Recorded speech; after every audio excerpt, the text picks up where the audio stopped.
கஷ்டத்தை வேணாலும் தாங்கிப்பேன்டா. ஆனா இந்த உண்மை யாருக்கும் தெரிய வேண்டாம், சரியா?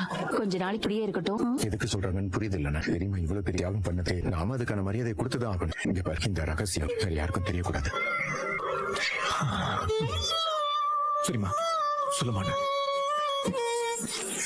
தேங்க்ஸ்மா. சாரிம்மா, என்னால தானே உங்களுக்கு இவ்வளவு கஷ்டம். மிஷன் கண்ட்ரோல் போயிடும். அதுக்கப்புறம் அவங்களுக்கே தெரியாம கால் நல்லா துடிக்கும். சோர்ந்து கிடக்கிற நரம்பெல்லாம் தானாவே வேலை செய்ய ஆரம்பிக்கும். மேடம், நிஜமாவே அம்மாவுக்கு இந்த ட்ரீட்மெண்ட் தேவையானு சொல்லுங்க. மிஷின்லாம் எதுக்கு?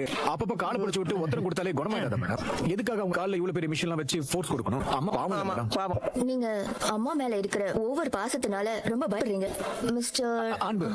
நான் தான் கார்த்தி மேடம். கார்த்தி, இது என்னோட பெரியமா. பிக் மம்மின்னு கூப்பிடுவேன். நீங்க எல்லாம் படிச்சவங்க தானே, நீங்களே இப்படி பயப்படலாமா? பாருங்க அவங்களே இப்படி சைலண்டா இருக்காங்கன்னு. மேடம், அவங்களுக்கு பேச்சு திறன் இப்போதைக்கு போயிருக்கு. டெம்பரவரி தம்பு, அதனாலதான் பேசல. பாவம். என்ன பிக் மம்மி? கண்மணி சொன்னாங்க, it's all right, no need to panic, just ஒரு 20 minutes ப்ராசஸ் தான். 20 minutes?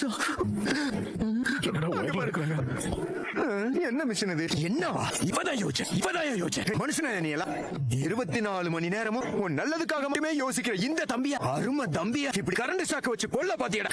நீ எல்லாம் ஒரு அண்ணனாடா? டேய், என்னடா பிரச்சனை உனக்கு? என்ன பிரச்சனையா?